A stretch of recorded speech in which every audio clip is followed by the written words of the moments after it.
Pernahkah kalian mendengar tentang YouTube Automations? Apa itu YouTube Automation System dan bagaimana caranya agar bisa mendapatkan ratusan juta dari YouTube Automation System? 58 juta per bulan dan video ini 100. Jadi kebetulan banget jika video ini lewat di beranda kalian, buat kalian yang mau belajar ngonten di YouTube, tapi malu buat nunjukin wajah.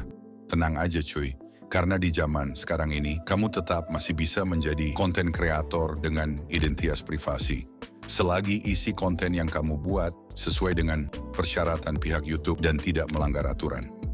Mau bikin konten pakai suara sendiri tapi juga malu? Tenang, di zaman sekarang ini, apa sih yang gak bisa dilakuin? Selagi bukan menghidupkan orang mati ya kan?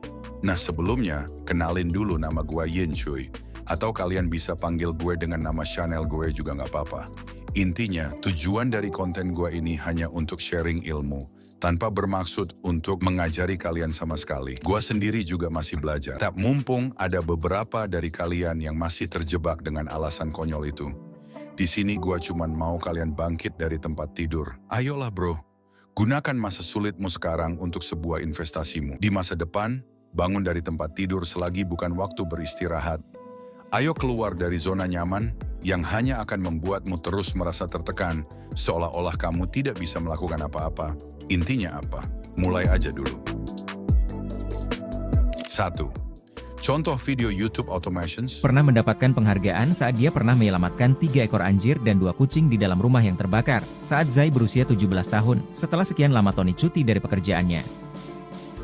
Tibalah waktunya untuk Tony kembali dan memimpin tim baru dengan para junior yang masih pemula. Tentu saja Tony diwajibkan untuk mengikut ke dalam misi kebakaran ini. Untuk contoh videonya seperti yang kalian lihat tadi, di mana semua yang kalian lihat itu semua full AI, kecuali pengeditannya. Jadi contoh videonya adalah sebuah kombinasi gambar ataupun video yang kita hasilkan dari bantuan AI. Kemudian kita jadikan sebuah cerita untuk anak, untuk sebuah dongeng, ataupun cerita fiksi dan kisah nyata. Kemudian kita oplos bagian-bagian yang diperlukan saja. Mulai dari gambarnya, voice overnya, dan juga alur ceritanya. 2. Apa saja yang diperlukan untuk membuat konten cerita seperti itu? ChatGPT, dengan menggunakan ChatGPT ini, kalian bisa meminta bantuan developernya untuk membantu kalian membuat sebuah ide cerita yang menarik. Untuk tutorialnya kalian bisa nonton di channel lain yang memberi tutorial tentang ChatGPT ini. Jujur aja untuk aku pribadi, sama sekali aku tidak menggunakan bantuan ChatGPT ini. Karena dari 2 konten yang pernah aku buat itu, berasal dari ideku sendiri, cerita Elgato yang pernah viral pada tahun yang lalu. Kemudian aku buat menjadi sebuah cerita, untuk cerita Damkar, aku buat berdasarkan kisah nyata yang pernah kudengar dari warga. Jika kalian ingin membuat cerita lebih mudah dan menarik, maka minta bantuan ChatGPT aja. Lebih gampang dan lebih mudah. Namun bisa kalian rombak sedikit alurnya, supaya makin mendalam ceritanya. Dreamina AI, dengan situs ini kalian bisa merequest gambar sesuai yang kalian inginkan. Caranya gampang banget. Kalian buka Google Chrome, lalu kalian cari Dreamina AI. Kalian login pakai akun Google aja biar lebih mudah. Lalu kalian ubah situsnya menjadi desktop, supaya terlihat seperti di PC. Untuk user gratisan tenang aja. Kalian diberi token 400 sekian per hari. Dengan token sebanyak itu kalian bisa membuat gambar 30 hingga 50 gambar. Sesuai dengan tema yang kalian inginkan. Misalnya tema sketsa, 3 dimensi, anime, seni digital, ataupun cat air. Tergantung mana yang menarik bagi kalian. Eleven Labs ini adalah bagian terpentingnya. Setelah kalian pelajari bagaimana cara membuat alur cerita dan gambarnya, sekarang saatnya kalian menggunakan voice over menggunakan situs Eleven Labs ini.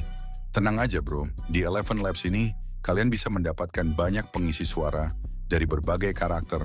Contohnya kayak gini. Gini? Gini. Gini. Dan gini? Kalian juga bisa mengubah suara seorang wanita jika mungkin kalian ingin membuat cerita versi wanita. Caranya gampang banget. Setelah kalian buka Eleven Labs di Google kalian, lalu login menggunakan akun Google. Kemudian kalian klik bagian text to speech. Lalu kalian tempel hasil cerita kalian dari ChatGPT tadi ke sini. Oh ya, ingat juga ya teman-teman. Di Eleven Labs ini kita dibatasi hingga maksimum 10.000 karakter. Jadi untuk mendapatkan alur cerita yang panjang, kalian bisa menggunakan fitur berbayar. Tapi untuk cara curangnya juga ada. Lah emangnya gimana? Seperti aku ini, aku memiliki 3 akun Google. Jadi ketika di akun pertamaku hurufnya sudah mentok 10.000 karakter, aku bisa lanjut menggunakan di akun lainnya. Ribet sih, tapi inilah nasib user gratisan alias kreator magang. Nah jadi setelah kalian kombinasi semua hasil tadi, saatnya kalian lakukan pengeditan di CapCut ataupun KineMaster. Perlu kalian ketahui guys, saran dari aku kalau bisa jangan mengandalkan AI terus. Karena ada juga beberapa rumor yang mengatakan kalau konten full AI itu tidak bisa monet. Aku sih kurang tahu juga ya. Intinya, kalau bisa kalian andalkan AI seperlunya saja. Jangan sepenuhnya. Misalnya kalian gunakan gambar dari AI, kemudian kalian gunakan suara sendiri saja. Atau paling tidak sebaliknya guys, supaya pihak YouTube bisa menilai hasil konten kita. Bahwa kita setidaknya masih mau berusaha dengan hasil keringat kita tidak terlalu mengandalkan AI. Jadi sekian dan terima kasih.